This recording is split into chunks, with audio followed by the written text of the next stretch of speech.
आज से 4200 साल पहले मेसोपोटामिया के पास दो नदियों के बीच में ऊर साम्राज्य का शासन था।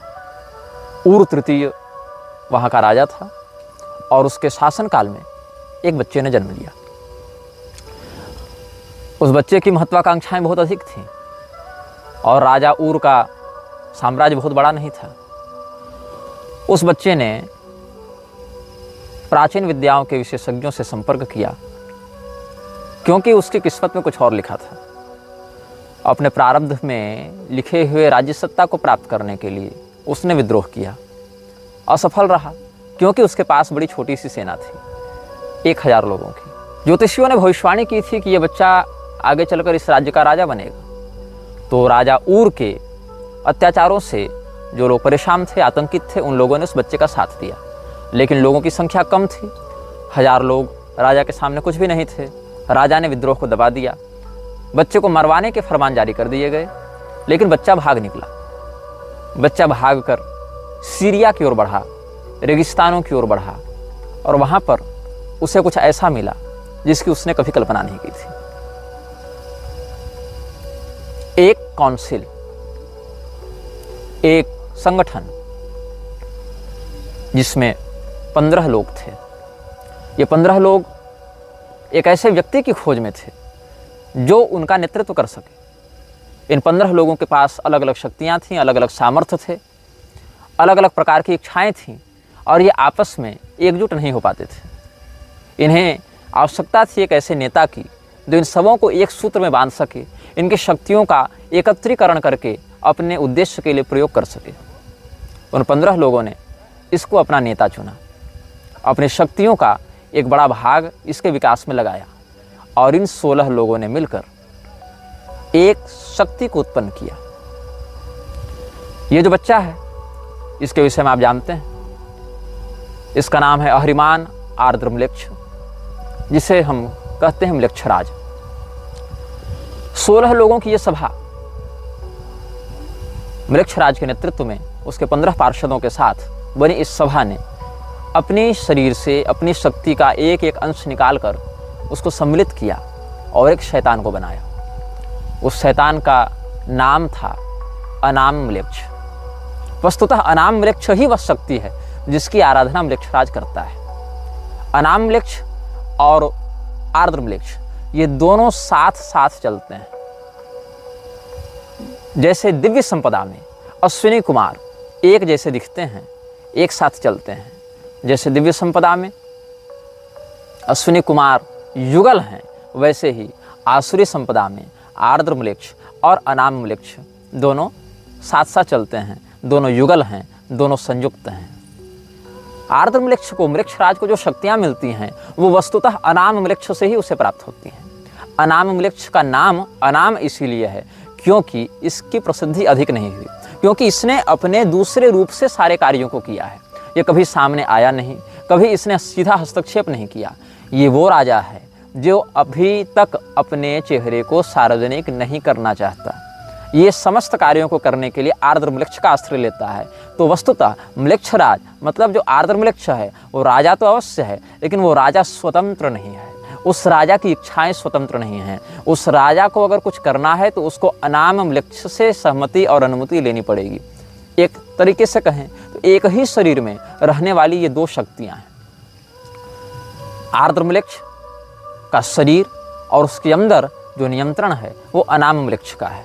अनाम म्लेच्छ का स्वरूप जैसा मुझे समझ में आया है, जैसा अपने शोध और साधना से हमने ज्ञात किया है, उस स्वरूप के आधार पर हमने AI से कुछ चित्र बनाए हैं जो कि इस वीडियो में, इस श्रृंखला के इस एपिसोड में आपको समय समय पर दिखाए जाते रहेंगे। एक क्रूर स्वरूप एक शैतान का, जिसका जो मुख है वह गधे का है, जिसके पैर कभी मनुष्य और कभी घोड़े के समान होते हैं, जिसके पंख मोर के समान हैं, जिसकी आँखें बहुत क्रूर हैं, जिसके दांत बड़े नुकीले हैं। ऐसा ही स्वरूप है अनाम म्लेच्छ का। और ये अनाम म्लेच्छ ही वह शक्ति केंद्र है, वह शक्तिपुंज है जहाँ से म्लेच्छराज आर्द्र म्लेच्छ जहाँ से अपनी शक्तियों को प्राप्त करता है, जहाँ से उन शक्तियों का प्रयोग करता है। हम बात कर रहे थे ऊर साम्राज्य के पतन की। जब आज से 4200 साल पहले ऊर साम्राज्य का पतन हुआ, उस समय अंतिम राजा था इब्बिसिन। इब्बिसिन के अत्याचारों के कारण जब विद्रोह हुआ, उस समय पहली बार तो विद्रोह कुचल दिया गया, लेकिन दूसरी बार अपनी शैतानी शक्तियों के साथ आर्द्रम्लेक्ष के नेतृत्व में जब विद्रोह किया तो इब्बिसिन हार गया और वहीं पर असुर साम्राज्य की नींव पड़ी। असुर साम्राज्य की नींव जब पड़ी, उसका नाम पड़ा गया असीरिया। असीरिया और सीरिया दोनों अलग अलग हैं, लेकिन नाम का जो स्रोत है वो समान है। ईसा पूर्व 26-25 शताब्दी तक विश्व का दूसरा बड़ा साम्राज्य था ऊर साम्राज्य। भारतीय सत्ता के संयुक्त प्रभाव के अतिरिक्त अगर विश्व में किसी की बात मानी जाती थी, वह था ऊर साम्राज्य। ऊर साम्राज्य के नेतृत्व में एक छोटा सा शहर एक विशाल साम्राज्य बनता जा रहा था और बीच में ही सत्ता का परिवर्तन हो गया और आर्द्रम्लेक्ष ने सत्ता संभाली। असुर साम्राज्य के पहले राजा का नाम असुर था। इस असुर को संस्कृत वाला असुर भी समझ सकते हैं, आसुरी संपदा का होने के कारण, अथवा इसको ASSUR असुर ऐसा भी समझ सकते हैं। असुर नाम के कई राजा इसमें हुए हैं और सुमेरियन भाषा में इसका अर्थ होता है राजा। सुमेरियन भाषा में असुर का अर्थ होता है राजा। और ये पुजुर असुर जो था, असुर साम्राज्य का पहला राजा था। म्लेच्छराज अपने प्रतिनिधियों के माध्यम से उनको राजा बनाकर इस क्षेत्र का शासन करता था और म्लेच्छराज के द्वारा प्राप्त आसुरी शक्तियों का प्रयोग करके असुर साम्राज्य के राजा अपनी सेना का विकास करते रहे, आगे बढ़ते रहे। यद्यपि इनकी सेना बहुत बड़ी नहीं थी, किंतु इनकी योजना और इनका अनुशासन बहुत स्पष्ट होता था और इनके अनुशासन को भंग करने पर बहुत कठोर दंड दिया जाता था। हम आगे की श्रृंखलाओं में इनकी सेना की रणनीतियों पर चर्चा करेंगे और यह भी चर्चा करेंगे कि म्लेच्छराज के द्वारा बनाए गए अनुशासन कौन कौन से हैं। म्लेच्छराज ने अपने अनुयायियों के लिए 60 अनुशासन बनाए हैं। जो भी व्यक्ति म्लेच्छराज का अनुयायी बनेगा उसको इन 60 अनुशासनों का पालन करना पड़ेगा। अगर वह ऐसा नहीं करता है, वह कठोरतम दंड का पात्र होता है। मैंने कल बताया था शैतान के बहुत से नामों में एक नाम है स्तर। स्तर की आराधना करता हुआ यह असुर साम्राज्य आगे बढ़ता रहा। जब ये असुर साम्राज्य म्लेच्छराज की पूजा करता था और म्लेच्छराज के शरीर में घुसे हुए अनाम म्लेच्छ की पूजा करता था, तो उस समय उसका नाम होता था स्तर और उसके चारों ओर 4 वेदियां बनती थीं। उन चारों वेदियों पर नरबलि दी जाती थी। नरबलि के माध्यम से मनुष्य के बच्चे के खून के माध्यम से, अच्छा ये नरबलि जो है वो कोई सामान्य व्यक्ति की नहीं दी जाती थी, छोटे छोटे बच्चों की नरबलि दी जाती थी और उन नरबलियों के माध्यम से राजा हैं अपनी शक्तियों को प्राप्त करते थे। और कई बार उन नरबलियों को देने के लिए किसी शस्त्र का प्रयोग नहीं किया जाता था। नरबलियाँ दी कैसे जाती थी? उन चारों वेदियों के ऊपर हवन कुंड की स्थापना की जाती थी और अपने पहले बच्चे को असुर साम्राज्य का राजा उस आर्द्रम्लेच्छ के नाम से या अनामम्लेच्छ के नाम से उसी जलती हुई हवन कुंड में डाल देता था। मतलब असुर साम्राज्य के राजा का जो पहला बच्चा होगा, उस पहले बच्चे पर अधिकार अनामम्लेच्छ का होगा और उसको देने के लिए उस बच्चे को हवन कुंड में डाला जाएगा। आप इस घटना से एक और बात सीख सकते हैं। पांचाल देश के राजा सोमक ने अपने पुत्र जमतु को भी इसी प्रकार से हवन कुंड में डाल दिया था। ये राजा द्रुपद के पूर्वज हुआ करते थे और इसके परिणाम स्वरूप उनको नरक भी जाना पड़ा था। ये राजा द्रुपद के 3-4 पीढ़ी पहले की बात है। द्रौपदी जी द्रुपद की पुत्री थी, उनके 3-4 पीढ़ी पहले की बात है, जब राजा सोमक ने बहुत पुत्रों की कामना से अपने इकलौते पुत्र जमतु को हवन कुंड में काट काट कर होम कर दिया था। यद्यपि उनको आगे बहुत से पुत्रों की प्राप्ति हुई, लेकिन इस कर्म के कारण उस यज्ञ को कराने वाले पुरोहित और राजा दोनों नरक गए थे। यहाँ पर भी कुछ ऐसी बातें देखने को मिली जहाँ पर आसुरी तत्व के उपासक ये असुर साम्राज्य के राजागण अपने पहले बच्चे को स्तर की मूर्ति के चारों ओर बने हुए 4 हवन कुंडों में, किसी भी एक हवन कुंड में, हवन कुंड तो 4 होते थे, उसमें वो बलिदान करने के लिए जलती हुई अग्नि में झोंक देते थे और आर्द्रम्लेच्छ और अनामम्लेच्छ को तृप्त करते थे। तो वस्तुतः जो 15 पार्षद हैं वो इसको काउंसलर मानते हैं, जो काउंसिल का शासक है। काउंसलर कौन है? आर्द्रम्लेच्छ। और चांसलर कौन है? इस शैतानी परिषद का जो चांसलर है, जो कुलपति है, जो अध्यक्ष है, वो है अनामम्लेक्ष। अनामम्लेक्ष सामान्यतया किसी विशेष शरीर में बाहर नहीं घूमता है, वो आर्द्रम्लेक्ष के अंदर ही एक शक्ति के रूप में बैठा रहता है। एक प्रकार से उसने पोसेस कर रखा है आर्द्रम्लेक्ष को। आर्द्रम्लेक्ष वस्तुतः प्रारंभ में बुरा नहीं था, वो एक अच्छा व्यक्ति था। इसके व्यक्तित्व की तुलना आप कर सकते हैं मार्वल कॉमिक्स के गौर से, जिसकी बेटी बीमार थी और गौर ने क्या किया, देवताओं से प्रार्थना की कि आप मेरी मरती हुई बेटी को बचा लें, और उस समय देवताओं ने उसका तिरस्कार किया। तो नेक्रोमेंसर नामक दिव्य तलवार का या शैतानी तलवार का आश्रय लेकर गौर ने अपनी मरती हुई बेटी के ऊपर हो रहे अन्याय का बदला लेने के लिए देवताओं को मारना प्रारंभ किया था। तो ये जो गौर का किरदार है, ये वस्तुतः आर्द्रम्लेक्ष से ही प्रेरित है। कहीं ना कहीं आर्द्रम्लेक्ष, अनामम्लेक्ष अपनी इन घटनाओं को सिनेमैटिक यूनिवर्स के माध्यम से आगे बढ़ाते हैं, जिसमें एक बहुत बड़ा स्थान डिज्नीलैंड का है, जिस पर आगे इस श्रृंखला में हम कभी चर्चा करेंगे कि कैसे म्लेच्छराज के माध्यम से डिज्नीलैंड को आगे बढ़ाया गया है और वहाँ कैसे कैसे शैतानी कृत्य होते हैं। इस पर हम आगे सप्रमाण चर्चा समयानुसार इसी श्रृंखला में करेंगे। तो इसी प्रकार से आर्द्रम्लेक्ष वस्तुतः एक अनाथ था, किंतु उसके भाग्य ऐसे प्रबल थे कि वहाँ के नक्षत्र विशारदों ने, ज्योतिषियों ने कहा कि इसमें राजा बनने का योग है। इसीलिए आर्द्रम्लेक्ष को जब काउंसिल ऑफ सैटर्न ने गोद लिया, उन 15 लोगों ने उससे अपना नेता चुना, क्योंकि वो लोग कुछ कर नहीं पा रहे थे एक नायक के अभाव में। तो आर्द्रम्लेक्ष के शरीर में उर्सी की शैतानी शक्ति ने हावी होना प्रारंभ किया और उसको एक विद्रोही से बना दिया, एक अत्याचारी। अत्याचार के विरोध में जिसने अपना खड्ग उठाया था, वो बन गया विश्व का सबसे बड़ा अत्याचारी। अनामम्लेक्ष की शक्तियाँ तब अधिक विकसित होती हैं जब आकाश में चंद्रमा अपनी पूर्णता को होते हैं। अनामम्लेक्ष चंद्रमा की कलाओं के आधार पर अपनी शक्तियों को घटाता और बढ़ाता है। यद्यपि अमावस्या को आसुरी शक्तियाँ अधिक प्रबल होती हैं, किंतु अनामम्लेक्ष की ऊर्जा चंद्रमा की कलाओं के आधार पर घटती बढ़ती हैं, ये इसकी विशिष्टता है। इसीलिए सामान्यतया पूर्णिमा की रात्रि को अनामम्लेक्ष की शक्तियाँ सर्वाधिक उत्कर्ष को प्राप्त होती हैं, जो कि आज भी अलग अलग शैतान के उपासकों के द्वारा आराधित हो रहे हैं। और संयोग से जब ये वीडियो रिकॉर्ड किया जा रहा है तो आज भी जो रात है वो पूर्णिमा की है। हम बात कर रहे थे अनामम्लेक्ष और आर्द्रम्लेक्ष की। वस्तुतः जो म्लेच्छराज के अंदर शक्ति है, भावना है, प्रवृत्ति है, उसका स्रोत जो अनामम्लेक्ष है, वही अलग अलग स्वरूपों में, अलग अलग सभ्यताओं में विभिन्न नामों से पूजा जाता रहा है। कुछ उसको लूसीफर कह देते हैं, कुछ उसको बफमेट कह देते हैं, कुछ सेखमेट कह देते हैं, कुछ उसको इब्लिस कह देते हैं, लेकिन वस्तुतः उसका जो नाम है वही अनाम है। कई बार सैन्य शक्ति से अधिक महत्व होता है रणनीति और योजना का। आपको अगर इतिहास के पन्नों की ओर ले चलें, एक घटना घटित हुई थी द्वितीय विश्व युद्ध में, जब हिटलर ने हॉलैंड पर कब्जा करने की योजना बनाई। अब हॉलैंड एक ऐसा स्थान है जिसका शहर, जिसका जो नागरिक समाज है, वो जहाँ बसा है वो समुद्र तल से नीचे है। मतलब समुद्र के पानी के द्वारा हॉलैंड की गांव, शहर इत्यादि डूब जाएं, इसकी संभावना सदैव बनी रहती है। इसीलिए दीवारों का आश्रय लेकर, बड़े बड़े किलेबंदी का आश्रय लेकर हॉलैंड के अंदर समुद्र के पानी को घुसने से रोका जाता है। हॉलैंड की अर्थव्यवस्था पर एक बहुत बड़ा बोझ हॉलैंड की दीवारों का निर्माण और उनकी मरम्मत करना हो जाता है। हॉलैंड के पास न उतनी तगड़ी सेना थी, न उतने अधिक पैसे थे, न अधिक संसाधन थे।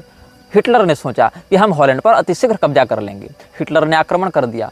हॉलैंड ने अपनी कमजोरी को ही अपनी ताकत बना लिया। उसने यह फैसला दिया कि जिस भी गांव में या जिस भी सभ्यता की ओर हिटलर की सेना बढ़ेगी, उस गांव से संबंधित समुद्री दीवार को तोड़ दिया जाएगा। हुआ यही, और समुद्र की आपदा से जो दीवारें हॉलैंड के गांव की रक्षा करती थीं, वही दीवारें जब तोड़ दी गईं, हॉलैंड के अंदर समुद्र का पानी घुसने लगा और जर्मनी सेना डूबने लगी, पराजित हो गई। कहने का तात्पर्य है कि कई बार जो आपकी रक्षा करता है, जिससे आपकी रक्षा होती है, उसको नष्ट करके अपने शत्रु को अपने अंदर आमंत्रित करने से आप बच सकते हैं। जो समुद्र का पानी कभी मारता था और दीवारें बचाती थी, आज उल्टा हो गया। दीवारों को रक्षक नहीं, अवरोधक माना गया। रक्षक को हटा दिया गया, जो कल मार रहा था उसको अंदर आने दिया गया, और उसी ने अंततः आपकी जान बचाई। इस रणनीति को समझिएगा। पूर्व साम्राज्य के अत्याचारों से बचने के लिए सुमेर की जनता ने उर साम्राज्य के विरुद्ध आर्द्रवृक्ष के नेतृत्व में विद्रोह किया था। लेकिन अंततः जो उर साम्राज्य अत्याचारिक रूप में प्रसिद्ध था, लोगों ने उसको याद करना आरंभ किया जब उन्होंने देखा कि हमारा विद्रोही नायक हमारे पिछले राजा से कहीं अधिक महत्वाकांक्षी, कहीं अधिक क्रूर और कहीं अधिक सनकी है। आर्द्रवृक्ष के शासन में सुमेर, मेसोपोटामिया इत्यादि की सभ्यताओं ने बहुत विकास किया। भौतिकता की दृष्टि से, सैन्य शक्ति की दृष्टि से, विलासिता की दृष्टि से शैतानी ताकतों ने उस पूरे क्षेत्र में अपनी कृपा बरसाने आरंभ की। जो भी राजा का वफादार होता था, जो भी असुरों का उपासक होता था, जो भी इस प्रकार से नकारात्मकता को स्वीकार कर लेता था, उसकी सामाजिक प्रतिष्ठा, उसका यश, उसका पराक्रम बहुत बढ़ने लग जाता था। देखा देखी लोगों ने इसको अपनाना प्रारंभ किया और एक छोटा सा शहर बन गया एक विशाल साम्राज्य। अब हम सिद्धांतों पर चर्चा करेंगे। आज हम प्रधानता से म्लेच्छराज के अनुयायियों के लिए जो 6 अनुशासन हैं, 60 में से 6 अनुशासन की आज हम चर्चा करेंगे। पहला अनुशासन यह कहता है, तुम्हारे हृदय में सदैव एक ज्योति जल रही है। जब भी कोई निर्णय करना हो उस ज्योति का अनुसरण करना। यह पहला नियम कहता है। वह ज्योति शैतानी है, अ फ्लेम ऑफ इविल। आपको अगर लॉर्ड ऑफ रिंग्स की घटना याद होंगी, वहाँ एक आँख थी, सैरोन की आँख, जो दहकती रहती थी। वो आग है, लेकिन वो आग नरक की आग है। वो ज्योति जो तुम्हारे हृदय में जल रही है, अगर तुम उसे स्वीकार करते हो तो ये अध्यात्म की ज्योति नहीं है, ये आत्मा की स्वयं प्रकाश ज्योति नहीं है, ये अनाम वृक्ष की ज्योति है। इसीलिए म्लेच्छराज के सभी अनुयायियों को अपने हृदय में उस ज्योति की स्थापना करनी होती है, जो आंतरिक रूप से उनका मार्गदर्शन करती है, उनके हृदय में वैसी प्रेरणाएं डालती हैं, उनके हृदय में वैसी भावनाएं डालती हैं कि बिना किसी संपर्क के केवल मानसिक परिचय और मानसिक संकेत और तरंगों के माध्यम से अपने गुलामों को अनुशासित किया जा सके, उनको नियंत्रित किया जा सके। तो म्लेच्छराज के अनुयायी सबसे पहले यह प्रतिज्ञा लेते हैं कि हमारे हृदय में अनाम म्लेच्छ की ज्योति सदैव जलती रहे। अनाम म्लेच्छ ने म्लेच्छराज के अनुसार दूसरा नियम बनवाया। वह यह है कि जो तुमसे प्यार करे उससे तुम भी प्यार करो। अब ये सब ऐसे नियम हैं जिनको सुनने पर लगता है कि एक आदर्श समाज की परिकल्पना की जा रही है, और इन नियमों को ऐसी शब्दावली में, ऐसी परिभाषा में आगे व्यक्त किया गया है कि लोगों की बड़ी आकर्षक लगती हैं। लोगों को लगता है ये तो बिल्कुल सच्चा मार्ग है, इसमें क्या बुराई है, इसमें क्या शैतानियत है, इसमें क्या नकारात्मकता है। सबसे बड़ी नकारात्मकता वही है जिसको आप न पहचान सकें, जो आपको अच्छाई का वेश बनाकर ठगे। अनाम म्लेच्छ ने म्लेच्छराज को कहा कि तुम दूसरा नियम यह बनाओ कि जो तुमसे प्यार करे उससे तुम भी प्यार करो। अब इसमें एक समस्या यह होती है कि भाई कोई हमसे प्रेम कर रहा है तो हमसे घृणा कैसे कर सकते हैं, लेकिन ऐसी बात नहीं है। उसके प्रेम के पीछे क्या उद्देश्य हो सकता है, आप यह बात ध्यान में रखें कि रावण ने जब भगवती सीता का हरण किया था तो बारंबार कहता था कि हे सुंदरी, हम तुमसे प्रेम करते हैं, तुम उस वनवासी राम के पीछे क्यों पड़ी हुई हो, चलो हमारे प्रस्ताव को स्वीकार करो, हम तो मंदोदरी से भी ऊपर तुम्हारा आसन रखेंगे, हमारे हृदय में जो प्रेम है तुम्हारे लिए उसको एक बार स्वीकार कर लो। आप ध्यान दें, आज समाज में जितना व्यभिचार फैल रहा है, जितना लव जिहाद फैल रहा है, जितने तरह के बलात्कार हो रहे हैं, उनके पीछे कहीं न कहीं सिनेमैटिक भावना यह है कि जो तुमसे प्यार करे उससे तुम प्यार करो, प्यार किया तो डरना क्या, हम है राही प्यार के। तो ये जो है, जो तुमसे प्यार करे उससे तुम प्यार करो, इसमें प्यार अंततः जाकर व्यभिचार बन जाता है। एक आदर्श परिकल्पना कि दया सर्वेषु भूतेषु, सभी प्राणियों में दया करो, समस्त प्राणियों से मैत्री करो, मित्रस्य मा चक्षुषा समीक्षामहे। तो ये जो आर्ष भावना हमारी थी, उसी का स्रोत लेकर, उसी को आसुरी परिवेश में लपेट कर म्लेच्छराज ने दूसरा नियम बताया कि जो तुमसे प्यार करे उससे तुम भी प्यार करो। म्लेच्छराज ने एक तीसरा नियम बनाया कि अगर कोई तुम्हारा विरोध करता है, अगर कोई तुमसे घृणा करता है, अगर कोई तुमसे नफरत करता है, तो तुम उसके प्रति कोई शत्रुता का भाव मत रखो। इससे क्या होता है, म्लेच्छराज के जो अनुयायी हैं वो अपने चरित्र को समाज में इतने आदर्श और सहनशील के रूप में स्थापित करने में सफल हो जाते हैं कि आपको लगता है कि अरे मैंने इसको गाली दी लेकिन ये सहन कर गया, ये तो बहुत संत व्यक्ति है। अरे मैंने इसको फटकारा, इसको धिक्कारा, लेकिन ये सहन कर गया, इसके मन में तो क्षोभ नहीं हुआ, इसने तो मुझे पलटकर कोई गाली नहीं दी, अवश्य ये कोई बहुत सहनशील व्यक्ति है। आप ध्यान दें, एक तनु जो कपटी मुनि था, राजा प्रताप भानु के समान ऐसे ही काम क्रोध विजयी बनकर बैठा रहता था। राजा प्रताप भानु को लगा कि इनसे बड़ा सिद्ध, इनसे बड़ा जितेंद्रिय तो कोई दूसरा नहीं है। कालनेमी हनुमान जी के सामने जब राम राम का भजन किया तो हनुमान जी को भी एक क्षण को ऐसा लगा कि ये कोई बहुत सहनशील, कोई जितेंद्रिय संत है। तो जो बातें समाज में आदर्श के रूप में स्थापित हैं, उन्हीं बातों से प्रेरणा लेते हुए म्लेच्छराज ने ऐसे नियम बनाए जो बाहर से देखने से बड़े आदर्श, बड़े दिव्य, बड़े धार्मिक लगते हैं, बड़े सभ्य और शिष्टाचार से युक्त लगते हैं, लेकिन उनके अंदर की भावनाएं बड़ी विकृत होती हैं। इसलिए म्लेच्छराज के जो अनुयायी हैं वो समाज में ऐसी छवि बनाकर चलते हैं कि लोग यह समझें कि वे बड़े सहनशील हैं, बड़े गंभीर हैं, बड़े विवेकी हैं, बड़े प्रबुद्ध हैं, बड़े क्षमाशील हैं, बड़े सुलझे हुए व्यक्तित्व के धनी हैं। म्लेच्छराज के अनुयायियों के लिए चौथी अनिवार्यता यह है कि वो अपने मस्तिष्क को कभी खाली नहीं रख सकते।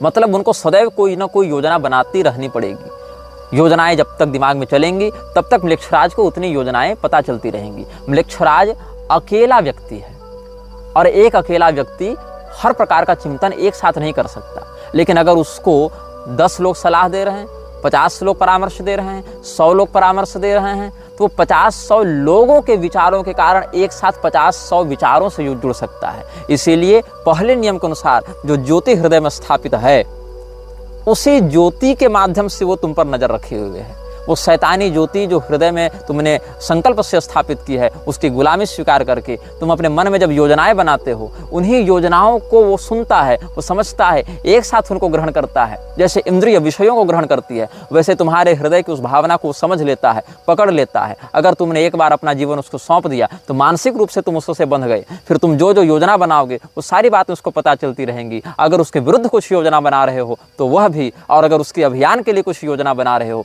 तो वह भी। इसीलिए म्लेच्छराज के अनुयायियों के लिए चौथी अनिवार्यता इस बात की होती है कि वो सदैव अपने मस्तिष्क में किसी न किसी प्रकार की योजना बनाते रहें, ताकि म्लेच्छराज को उनकी मानसिक स्थिति का सदैव अपडेट मिलता रहे, सदैव अद्यतित सूचना मिलती रहे कि मेरा यह सेवक मेरे विरुद्ध जा रहा है, मेरे अनुकूल जा रहा है, या इसमें किस प्रकार की शैतानी रचनात्मकता हो सकती है। म्लेच्छराज के अनुयायियों के लिए पांचवी अनिवार्यता है वचनबद्धता।